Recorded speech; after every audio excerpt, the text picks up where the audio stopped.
जम्मू कश्मीर से जुड़े 3 महत्वपूर्ण बिलों को लेकर के सरकार पार्लियामेंट में आई है। बिल पेश किए गए हैं, लेकिन बिल का विरोध नेशनल कॉन्फ्रेंस ने कर दिया है। नेशनल कॉन्फ्रेंस के सांसद member of parliament justice Hasnain Masoodi ने कहा कि जब पूरा मामला सुप्रीम कोर्ट में विचाराधीन है तो आखिर क्यों ये बिल इस वक्त लाए गए हैं, क्यों जम्मू कश्मीर की आवाम के साथ खेलने का काम किया जा रहा है। हालांकि गुज्जर, बकलवार और पहाड़ी समुदाय को लेकर के भी लगातार जम्मू कश्मीर में रोष है। गृह मंत्री अमित शाह ने बैठक भी की, क्या नतीजा निकला? हमारे साथ जम्मू कश्मीर बीजेपी प्रभारी राष्ट्रीय महासचिव तरुण चुग हैं। सर, जम्मू कश्मीर को लेकर के लगातार जिस तरह से हालात वहां पर बने हुए हैं, अभी भी गुज्जर समाज के लोग प्रोटेस्ट कर रहे हैं। प्रोटेस्ट के अंदर उनके लगातार उनको ये डर है कि उनके जो हक हैं, उनके जो हकूक हैं वो छीन लिए जाएंगे और बीजेपी उनके हक छीनना चाहती है। गुज्जर, बकरवाल, पहाड़ी, एससी सभी को लगातार 7 दशक तक 370 और 35 की जंजीरों में बांध के रखा गया। मैं फारूक अब्दुल्ला साहब से और मुफ्ती साहब से, मुफ्ती बहन से पूछना चाहता हूं, इनके अधिकार क्यों छीन के रखे आप? आज आप किस बात का विरोध कर रहे हैं? किसने इनको दबा के रखा? पहली बार भारतीय जनता पार्टी ने गुज्जर, बकरवाल, गद्दी भाइयों को अधिकार दिए हैं। और कहीं भी गुज्जरों के बच्चों की शिक्षा के, गुज्जर भाइयों के बच्चों की नौकरी के मिले हुए जो अधिकार नरेंद्र मोदी जी ने जो उनको अधिकार दिए हैं, आरक्षण दिया है, वो किसी भी सूरत में छीना नहीं जाएगा। और उनके लिए जो क्लॉज बनी है उसके बिल्कुल साथ एक नई एसटी के अंदर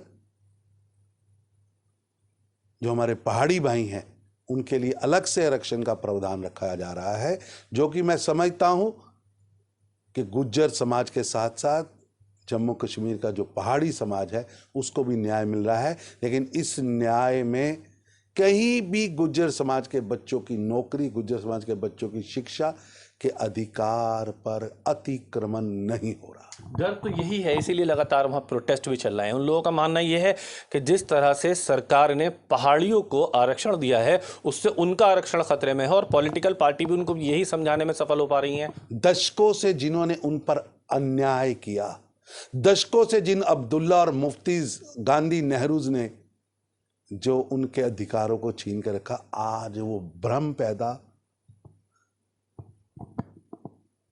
करने का प्रयास झूठ बोलकर कर रहे हैं। और जम्मू कश्मीर के गुज्जरों को, बकरवालों को, पहाड़ियों को, एससी भाइयों को भारतीय जनता पार्टी की श्री नरेंद्र मोदी जी की सरकार पर, एनडीए की नरेंद्र मोदी जी की सरकार पर पूरा विश्वास है कि प्रधानमंत्री मोदी जी सभी के साथ न्याय करेंगे, अन्याय नहीं होगा।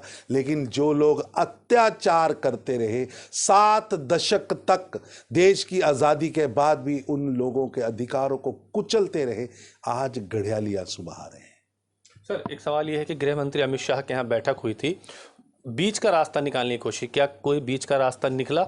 सबको न्याय मिलेगा, किसी के साथ अत्याचार नहीं होगा और अत्याचार करने वाले षड्यंत्रकारियों के षड्यंत्र निष्फल होंगे। एक आखिरी सवाल लूंगा।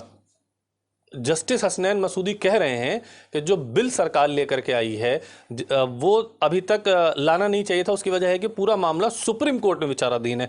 तो बिल लाने की इतनी जल्दबाजी क्या है जब पूरा मामला सुप्रीम कोर्ट में और 2 अगस्त से रेगुलर सुनवाई होनी है?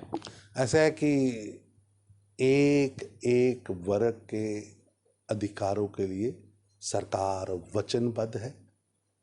और आज एनसी के लोग जिनके हाथ खून से रंगे हैं, अब्दुल्ला और मुफ्ती और गांधी नेहरू परिवार, जिन्होंने 1989 के अंदर, जब वो मुफ्ती साहब गृह मंत्री थे, जब नवंबर, दिसंबर, जनवरी की वो काली रातें, जब अब्दुल्ला साहब मुख्यमंत्री थे, जब जम्मू कश्मीर का पलायन हुआ,